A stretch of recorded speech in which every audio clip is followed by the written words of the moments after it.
Olá, graça e paz estejam sobre todos. Vocês são muito bem-vindos a esse tempo dedicado ao nosso Deus. Não é dedicado a uma personalidade, a um homem, não. É um tempo para Deus. Eu gostaria de dizer que eu não quero que vocês estejam aqui vendo o Tiago. Esquece isso. Foque em Deus. Foque em adorar a Deus, em fazer parte de um ajuntamento que está acontecendo em outras casas, através de outros aparelhos, para a glória de Deus somente e para receber aquilo que Deus tem preparado. Eu quero te convidar a abrir o seu coração para adorar a Deus, para cantar, para orar e para ouvir a voz de Deus. Nós vamos, na primeira parte desse tempo que nós estamos dedicando, adorar a Deus com louvores. Depois nós vamos ouvir a voz do nosso Deus. Reflete em tudo. Ouça aquilo que Deus tem feito. E eu espero que o Deus Criador, que Ele possa alcançar o seu coração e fazer dessa noite um momento para te edificar. Vamos celebrar a Deus juntos?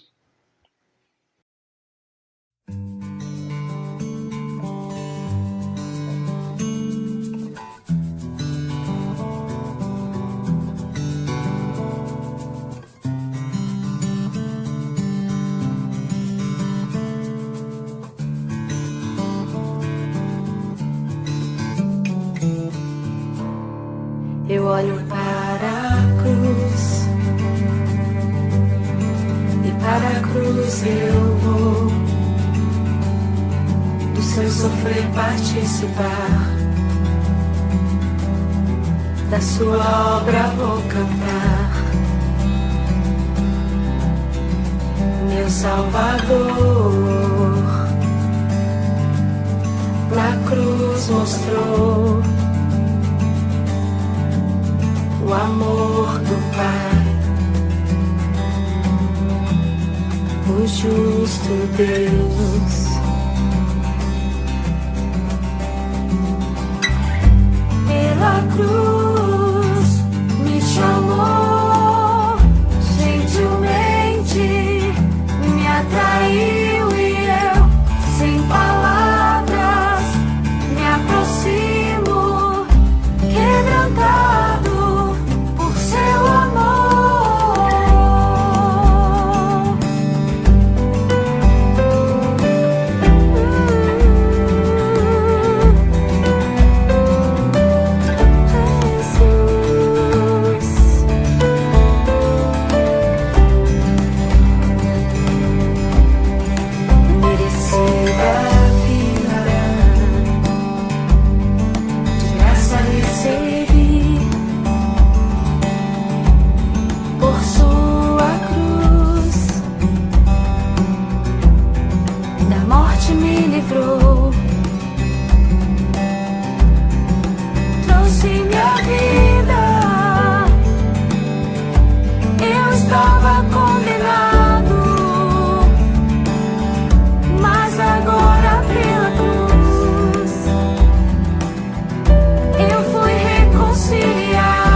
sentir o mundo a meu redor.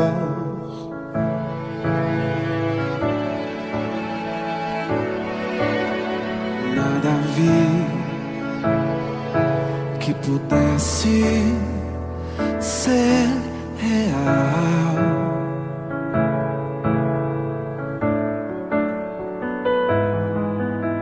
Eu percebi que todos buscam paz, porém em vão, pois naquilo que procuram não há solução, não há solução. Só em Jesus a paz real eu pude encontrar. O seu amor pude experimentar. Eu me entreguei a Cristo e a vida eterna vou gozar.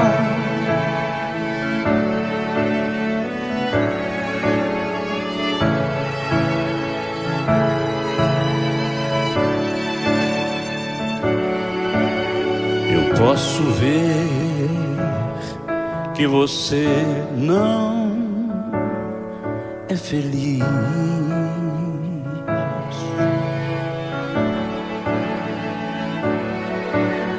e vou dizer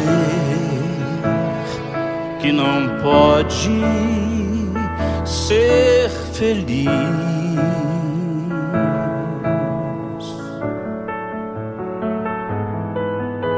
se continuar a procurar em vão por caminhos que não trazem solução, não trazem solução. Só em Jesus a paz real você vai encontrar.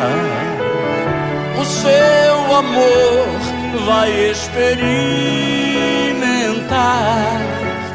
Venha Jesus Cristo e a vida eterna vai gozar.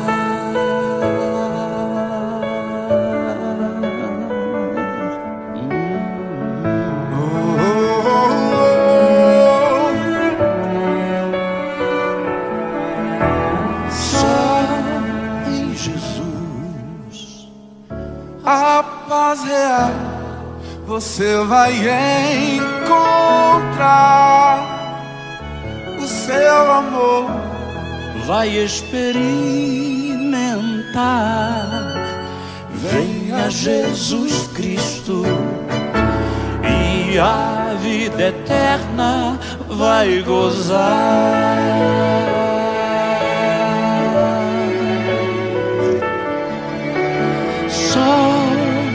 Jesus, a paz real você vai encontrar. O seu amor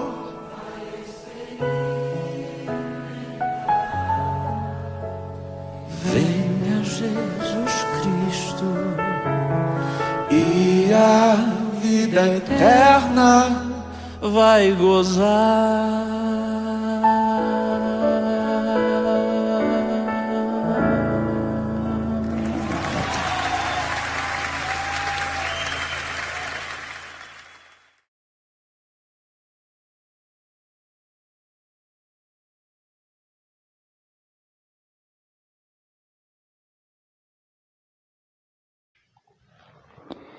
Amado Deus, obrigado pela oportunidade de ouvir a palavra. Obrigado pela oportunidade de ter a Bíblia em mãos. E obrigado pela oportunidade de conhecer a vontade do Senhor. Ajuda-nos, Deus, a não interpretar a Bíblia de forma leviana e segundo os nossos interesses. Livra-nos do erro de conhecer e não praticar. Ajuda-nos, Deus, a extrair da Escritura aquilo que o Senhor tem preparado para o nosso crescimento. Seja, Pai, com cada pessoa que está ouvindo essa palavra. E, por favor, Deus, planta essa palavra como semente em nosso coração e que assim possa frutificar para a Tua glória. Em nome de Jesus. Amém. Foi há 3.000 anos atrás. O homem tinha tudo o que alguém poderia desejar, mas ele quis o que não deveria. Ele cobiçou algo que era proibido. Consumou o ato. Fez exatamente aquilo que tinha colocado no coração. E isso trouxe uma grande ira, frustração e desgosto no Deus Criador. O Criador não deixou aquele homem sem uma resposta. Ele mandou uma mensagem. E a mensagem dizia: havia 2 homens em certa cidade. Um era rico, o outro era pobre. O rico era dono de muitas ovelhas e de muito gado. O pobre não tinha nada, exceto uma cordeirinha que ele havia comprado. Ele criou a cordeirinha, ela cresceu com os filhos dele. Comia em seu prato, bebia de seu copo e até dormia em seus braços. Ela era como sua filha. Certo dia, um visitante chegou à casa do homem rico. Em vez de matar um dos animais do seu próprio rebanho, o rico tomou a cordeirinha do pobre, a matou e preparou para o seu visitante. Essa história, ela é uma história comovente, incômoda. Quando esse homem ouve essa história, uma história de injustiça, uma história de crueldade, uma história de alguém que tem tudo, mas defrauda e prejudica o próximo que pouco tem. A palavra diz que essa história, ela produziu naquele homem que ouvia uma atitude extrema e dolorosa. A sequência do texto diz: o homem ficou furioso com esse homem rico, e ele jurou, tão certo como vive o Senhor, o homem que faz uma coisa dessas, ele merece morrer. Olha como a história, ela alcança o coração do homem e produz um sentimento intenso e severo. Para surpresa dele, o homem que conta a história, chamado Natã, certamente aponta o dedo e diz: você é o homem. Esse é você. Você é o homem que tinha tudo. Poderia desfrutar de tudo o que tinha disponível. Mas você quis possuir o que não era seu, o que era de outro. Você defraudou alguém. Você é esse homem. Imagine como ele recebe a palavra. Imagine como seria ouvir essa frase: tu és o homem. Sabe o que aconteceu? Aquele homem, então inconsequente, cobiçando o que não deveria, consumando um ato vergonhoso e horrível. Aquele homem, ele é acusado duramente, mas dentro do seu coração houve profunda tristeza, houve profundo arrependimento. Essa confrontação, somada à postura de arrependimento, produziu uma das mais belas confissões de pecado, reconhecimento de fraqueza e pedido de perdão, que é o Salmo 51. Se vocês observarem esse salmo, vocês vão observar que Davi, o homem de posses e possibilidades, ele se reconhece como pecador, alguém que merece juízo de Deus e como alguém que carrega uma culpa profunda quando ele possui a mulher de outro homem. Ele reconhece naquele salmo que o ato dele era uma afronta às pessoas, sim, mas era, antes de tudo, uma afronta ao Deus Criador, o Deus a quem Davi dizia seguir. Eu afirmo nessa noite que aquilo que aconteceu com Davi, aquele ato de confrontação, a palavra de Natã, que veio de Deus para corrigir aquele homem, produzindo tristeza e arrependimento. Essa é uma palavra que certamente pode ser vista ao longo de toda a Bíblia. E especificamente, na segunda carta de Paulo aos Coríntios, no capítulo 7, versículo 8, nós podemos observar uma palavra semelhante. Olha o que os versículos 8 a 10 dizem. Eu não me arrependo de ter enviado aquela carta severa, embora a princípio eu tenha lamentado a dor que ela lhes causou, ainda que por algum tempo. Agora, porém, eu me alegro por tê-la enviado, não pela tristeza que causou, mas porque a dor os levou ao arrependimento.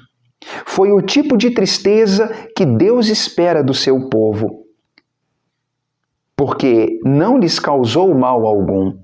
Porque a tristeza que é da vontade de Deus, ela conduz ao arrependimento e resulta em salvação. Não é uma tristeza que causa remorso, mas a tristeza do mundo, ela resulta em morte. Eu li esse texto na Nova Versão Transformadora. E essa passagem, ela tem uma mensagem que vocês vão observar. Se parece muito com o episódio em que Natã repreende Davi. Nessa passagem especificamente, nós observamos Paulo, ele escrevendo para os coríntios, ele narra um fato que aconteceu. Ele diz, vocês se lembram, eu escrevi uma carta para vocês algum tempo antes. E foi uma carta severa, uma carta dura, uma carta que foi difícil para Paulo escrever. Por que Paulo escreveu a carta? Bem, a igreja dos Coríntios estava tolerando práticas erradas e vergonhosas. Havia até no meio da igreja um homem que estava se relacionando sexualmente com a mulher do pai. A igreja sabia do fato, a igreja presenciava o fato e nada fazia. Continuava orgulhosa, tolerando uma coisa feia dessas. E quando a igreja foi confrontada, inicialmente ela não gostou. O pecado, as coisas impróprias, incoerentes, que afrontam a Deus e defraudam o próximo, estavam sendo aceitas por uma comunidade que se dizia de Deus, uma comunidade que dizia seguir as Escrituras, mas a postura e a conduta não condiziam com isso. E Paulo, então, inspirado e movido por Deus, ele escreve uma carta condenando severamente aquela conduta. E Paulo diz, eu sinto que essa carta foi dura e que ela causou um impacto em vocês. Paulo reconhece que a carta foi dolorosa. Ele reconhece que a carta ela teve um impacto profundo naquelas pessoas. Ela foi dura e ela produziu naqueles que receberam tristeza. Essa carta produziu dor, lamento, angústia e talvez choro. Queridos, o que Paulo reconhece, e ele soube disso, porque Tito, que levou a carta, voltou trazendo notícias. E ele disse, Paulo, eles receberam a carta. A carta chocou eles. A carta confrontou. Eles tiveram tristeza. Mas foi uma tristeza, uma profunda fraqueza interna. Eles sentiram uma dor interna. No espírito, na alma, eles sentiram um forte abalo emocional. Bem, imagine isso. uma carta que causa tal impacto. Mas sabe o que é mais interessante? É que essa carta que produziu um abalo emocional no coração daqueles que receberam a carta e que foram confrontados com o pecado deles, ela produziu arrependimento. A carta produziu tristeza e a tristeza conduziu ao arrependimento. Bem, arrependimento significa mudança de mente. Arrependimento significa mudança do interior, do coração. Significa uma mudança que acontece dentro, onde o ser humano pensa, onde ele decide, onde ele constrói ideias e onde ele constrói convicções. A tristeza que a carta produziu, ela foi um instrumento que levou aqueles irmãos daquela igreja a uma atitude que produziu mudança aqui dentro na mente, mas mudança também no coração. O texto, ele diz que arrependimento é essencial, porque o arrependimento, ele leva o homem até a salvação. Olha como é interessante. A carta produziu tristeza, a tristeza levou ao arrependimento, e arrependimento é uma forma usada por Deus para levar o homem até a salvação.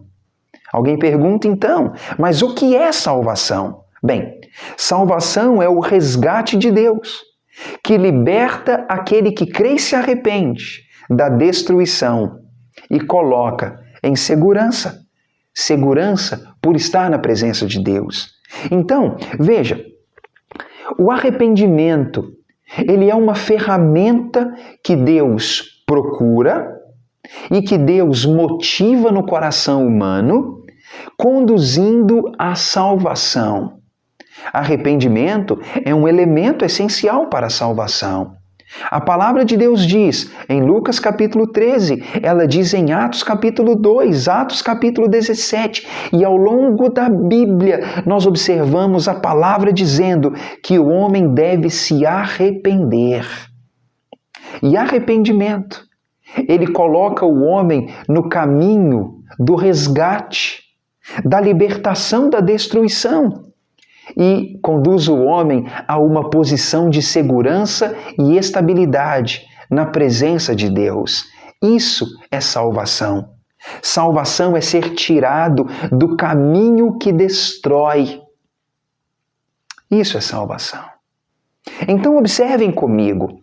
O apóstolo Paulo, confrontando o pecado, confrontando uma igreja que tolera coisas erradas, ele escreve uma carta dura. A carta produz um forte abalo emocional. Esse abalo emocional conduz a uma atitude de arrependimento. E arrependimento é um veículo que conduz o homem à salvação. É importante dizer que o texto também narra o fato de que existe uma diferença entre a tristeza que Deus valoriza e a tristeza que o mundo produz. Eu quero afirmar para vocês que a tristeza que produz arrependimento, que conduz à salvação, ela é o reconhecimento da ofensa, da desonra e da rebeldia contra o Deus Criador. Essa tristeza que Paulo diz ser a tristeza segundo Deus é um sentimento dentro do ser humano que o faz ver como alguém que ofende a santidade de Deus. Uma tristeza que o faz concentrar-se no ato, mas também na parte ofendida, um reconhecimento de falha, uma afronta àquele que é santo e que diz, não faça tal coisa. Por outro lado, a tristeza segundo o mundo, ela é uma espécie de depressão, de desilusão, de frustração, que vem da consequência das más escolhas. É diferente, porque a tristeza segundo o mundo, ela tem mais a ver com a consequência, ela tem mais a ver com o resultado, com o fim doloroso que determinada prática produz. E sabe de uma coisa? Muitas vezes as pessoas estão tendo remorso, elas estão tendo tristeza, desilusão, porque um caminho tomado, uma escolha feita, produz um mal, produz uma dor, produz fracasso, produz alguma desilusão. A tristeza, como a que nós vemos no nosso mundo, ela não tem a ver com o ato. Ela não tem a ver com a afronta à santidade de Deus. Ela tem a ver com o resultado. Eu não sei se você tem observado alguns depoimentos de pessoas, mas constantemente quando eu ouço pessoas que foram flagradas, por exemplo, quando tentavam transportar drogas, um exemplo, elas entram em um caminho perigoso, elas se voluntariam para levar droga, por exemplo, de um país para outro país, tendo a possibilidade de ganhar uma grande quantia financeira. A pessoa então se prepara para aquilo. Ela então encontra a pessoa, ela prepara a mala, prepara a droga no corpo em algum lugar, de alguma forma, e ela então faz a viagem esperando levar ao destino e ganhar a recompensa. Bem, quando flagrada, a pessoa costuma ficar triste, ela chora, ela lamenta, ela diz que não queria fazer aquilo e a pessoa conta uma série de histórias. Mas a pergunta que eu costumo me fazer é: será que a pessoa está arrependida pelo ato de transportar algo ilícito? Ou será que a tristeza tem a ver com o fato de ser pega, de ser descoberta e de ter que pagar o preço? Eu já vi algumas vezes pessoas que fizeram esse ato errado uma vez e não foram flagradas e pegas, e repetiram isso vez após vez, até que quando são capturadas e descobertas, elas lamentam e dizem que sentem muito. Elas dizem que sentem muito, que estão arrependidas e que não era aquilo, e contam uma série de histórias. Mas a imagem que eu tenho é de pessoas que estão tristes e chorando, não pelo ato errado de transportar algo ilícito, algo que traz dano para o próximo, algo que ofende Deus, algo que traz dano para famílias. Eu sinto que não tem a ver com isso, mas sim a tristeza de ter sido pego e aquilo que receberá como consequência daquele ato. Esse é um exemplo bobo, mas de maneira geral você pode observar que muitas pessoas estão lamentando não a natureza do ato que cometem, não a ofensa contra Deus ou a ofensa contra o próximo, mas muitos estão se lamentando o fato de que aquele ato trouxe dor, trouxe tristeza, não produziu o resultado esperado. Isso é remorso. Isso é uma tristeza, uma desilusão. Sabe, queridos, é importante entender que Paulo, quando ele narra essa passagem da sua vida em relação àqueles que receberam a carta, Paulo ele está dizendo assim: olha, eu escrevi para vocês. Aquilo que eu escrevi produziu tristeza, mas não foi remorso, não foi um sentimento de descobriram o que nós estamos fazendo e agora que vergonha, não. A tristeza que eles tiveram produziu mudança na mente, produziu mudança no coração, colocou aqueles cristãos no caminho correto, num caminho justo, que leva à salvação. A tristeza deles, ela produziu um estilo de vida que agradou a Deus. E sabe, muitas vezes, O nosso mundo está confundindo o arrependimento que Deus procura com remorso. Queridos, remorso ele não tem tanto valor. Remorso tem a ver com lágrimas derramadas de frustração. Mas remorso não tem a ver com abandono. Remorso não tem a ver com mudança. Remorso não tem a ver com colocar-se no caminho correto e deixar aquela prática para trás. Você quer um exemplo? Pense no fim da vida de Jesus. Naqueles últimos dias da vida de Cristo, 2 homens tiveram um papel importante.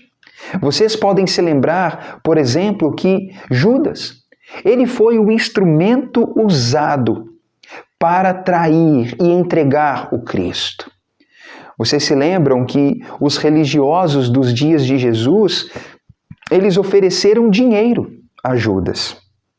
E Judas, então, ele vai até o lugar onde Jesus estava, indica quem Jesus é, e assim aqueles homens o prendem. Aquele era um ato de apontar. Aquele era um ato de dizer, esse é o homem. Bem, era uma forma de acusação. Por outro lado também, Pedro aparece em cena. Vocês se lembram que uma vez em que Jesus estava preso sob a posse daqueles soldados, vocês se lembram que Pedro foi confrontado por algumas pessoas dizendo, olha, você é discípulo daquele homem preso, você é discípulo dele. E Pedro por 3 vezes disse, eu não sou, eu não conheço, pare com isso, não sei quem aquele homem é. 2 dos 12 principais seguidores e discípulos de Jesus.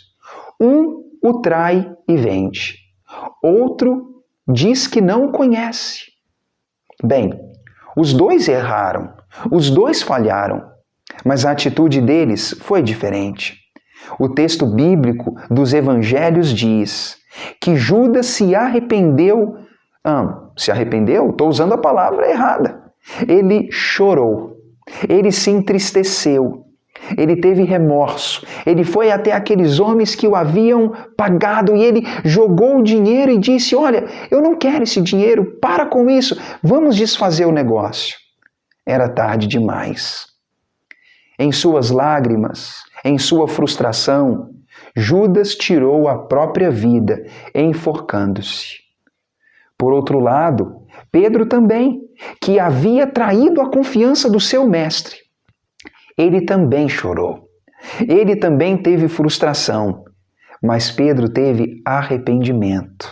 Sabe por quê? As lágrimas de Pedro foram acompanhadas por uma mudança de atitude. Ele reconheceu a falha, ele seguiu adiante, ele acertou as contas com seu mestre e ele se tornou um instrumento de Jesus. Houve nele uma mudança de atitude.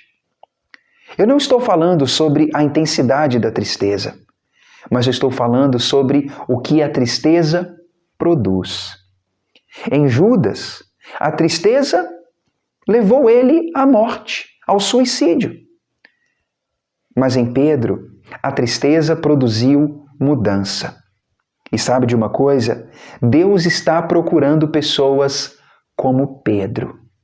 Pessoas que são confrontadas com seus erros. Pessoas que lamentam. Pessoas que se arrependem. Pessoas que mudam a mente. Pessoas que mudam de atitude. E pessoas que seguem em frente de forma diferente.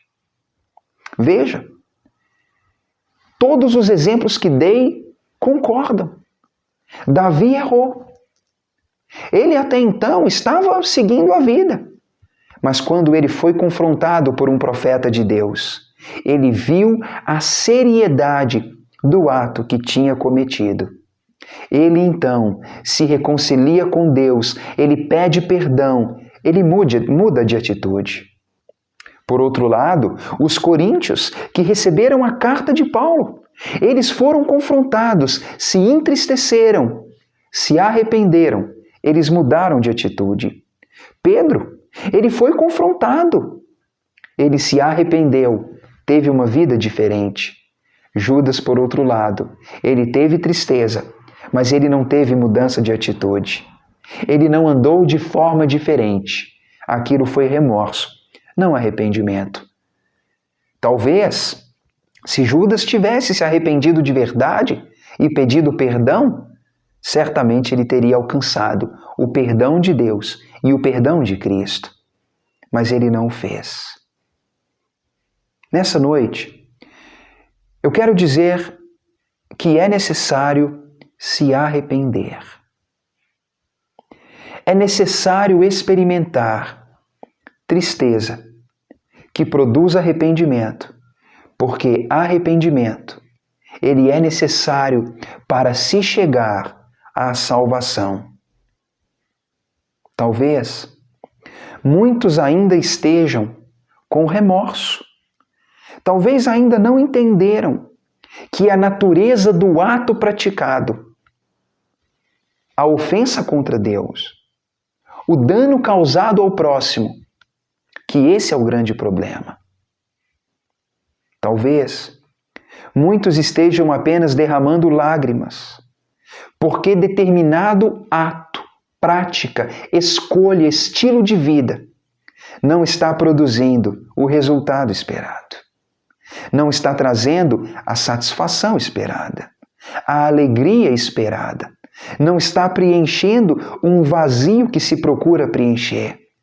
Não está trazendo o retorno financeiro ou a posição procurada.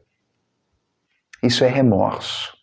Quem lamenta pelo resultado parece estar longe de lamentar o ato e a ofensa contra Deus. E nessa noite, eu gostaria, por meio dessa palavra, de dizer que Deus está confrontando o mundo, querendo produzir nos homens arrependimento, tristeza, lamento, um sentimento de humilhação que leva à mudança de vida. A palavra de Deus, ela tem falado muitas vezes que Deus está anunciando aos homens que eles devem reconhecer que atos, pecados, desvios de conduta, afronta à santidade, à justiça de Deus, que isso deve trazer dor, tristeza, lamento, e que isso deve levar a uma mudança de vida por causa de Deus, para a glória de Deus, para estar em paz com Deus. Não por um ato egoísta, mas como que dizendo: Deus Criador, eu sei que o que eu faço afronta a Ti. E eu não quero fazer isso. Eu não quero afrontá-lo com os meus hábitos e com as minhas práticas. Eu quero agradá-lo e quero fazer aquilo que o Senhor espera de mim. É isso que Deus tem procurado. Será que você é capaz de ter tristeza pelos erros que comete? Você tem visto a tristeza te conduzindo ao arrependimento? E se tem conduzido ao arrependimento, pode acreditar, ela está te conduzindo no caminho da salvação. Porque Deus procura arrependimento. Eu quero concluir essa palavra dizendo: nosso mundo tem tolerado muito facilmente pecados, incoerências, hábitos ruins. É um grande problema.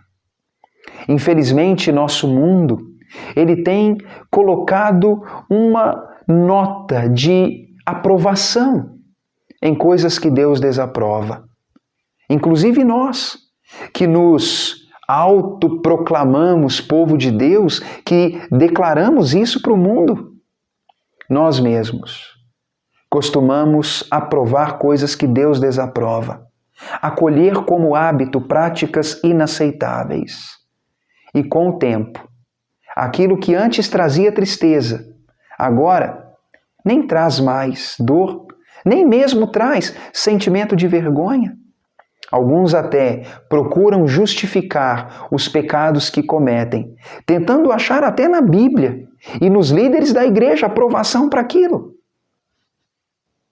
Esse é o grande problema do nosso mundo. O errado, ele tem sido aceito. E muitos não têm lamentado na presença de Deus. E poucos ainda têm se arrependido, mudado de atitude, porque têm reconhecido que precisam ter paz com Deus. E queridos, paz com Deus tem a ver com mudança de mente, com mudança de coração. Vocês se lembram que Paulo disse? Na palavra de Romanos 12, ele fala: eu rogo a vocês, pelas misericórdias de Deus, que apresentem o corpo como um sacrifício vivo, santo, agradável a Deus, que é o culto racional.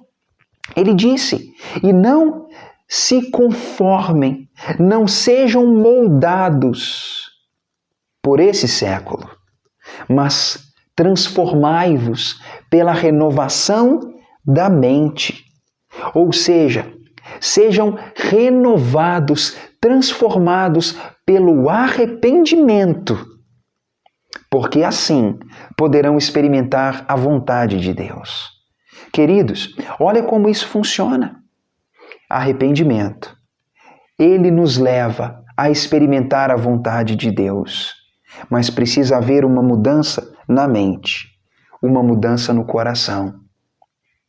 Davi, quando confrontado, se arrependeu. Os coríntios, quando confrontados, se arrependeram. Pedro, quando confrontado, se arrependeu. O que será de você? O que será de mim? Amado Pai, obrigado por essa palavra. Obrigado por essa reflexão. Eu gostaria de pedir, usa essa palavra para o nosso crescimento. Corrige-nos, ajuda-nos a andar direito e ajuda-nos a ter uma postura de mudança na Tua presença. Visita nosso coração. Como diz no Salmo 139, sonda-me, vê o que há em mim, prova-me, guia-me pelo caminho certo. Pai, ajuda-nos a identificar falhas, ajuda-nos a identificar condutas erradas dentro de nós, atos que afrontam o Senhor, atos que lesam o próximo. Ajuda-nos a lamentar, ajuda-nos a abandonar, ajuda-nos a ter uma decisão de mudança de atitude. Enquanto isso, Pai, acolhe-nos em Teus braços e nos recebe na segurança da Tua presença. É o que te pedimos, Jesus. Amém.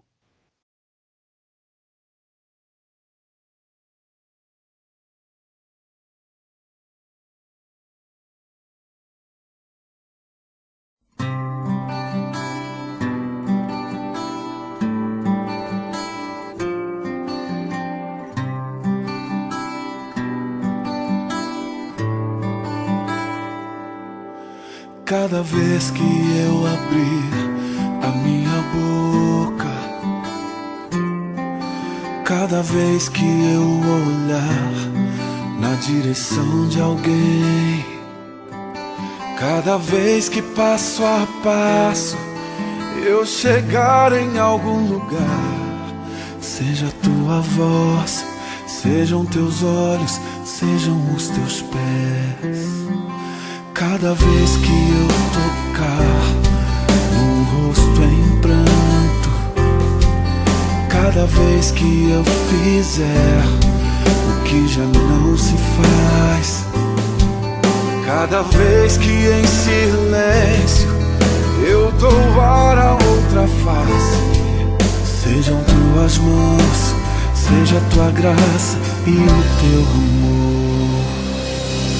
Eu quero Te servir, eu quero Te obedecer, viver Tua vontade.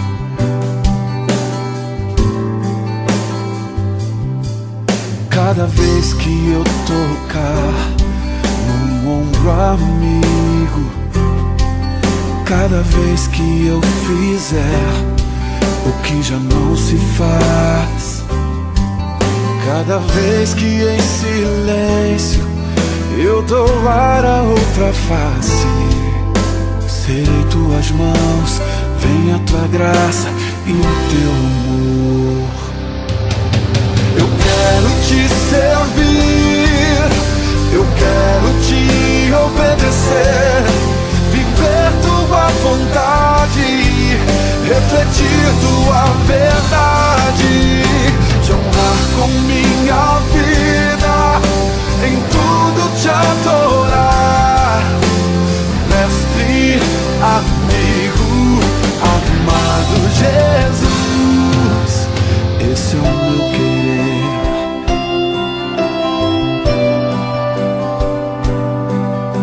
É o meu querer.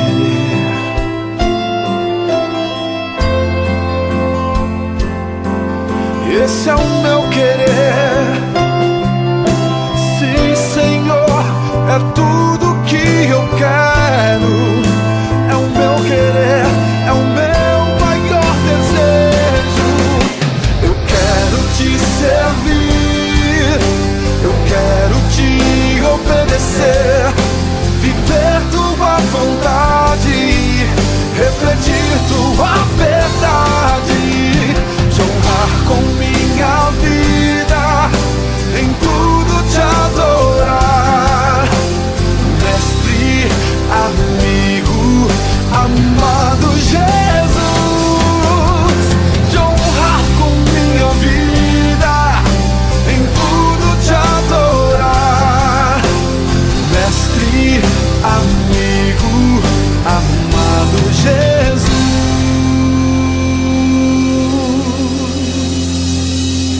esse é o meu querer.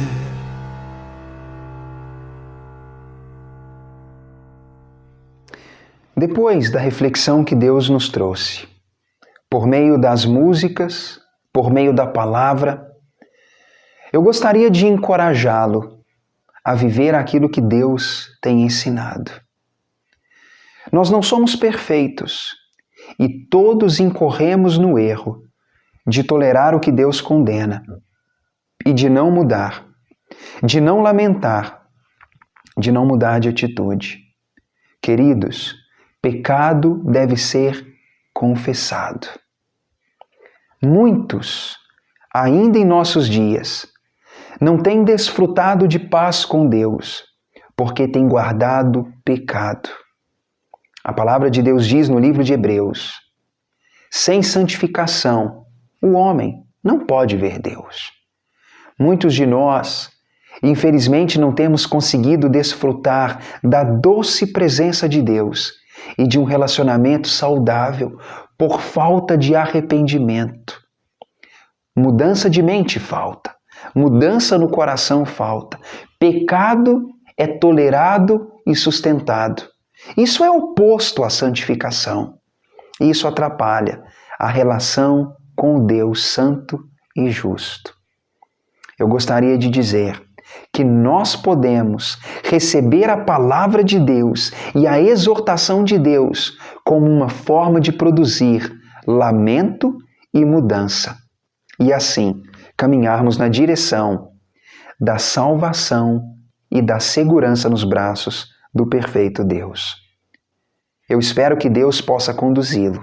Espero que Deus possa plantar essa semente no seu coração e que Deus conduza em paz e em segurança e que misericórdia do céu venham sobre nós e que Deus assim nos acolha em seus braços. Fiquem em paz.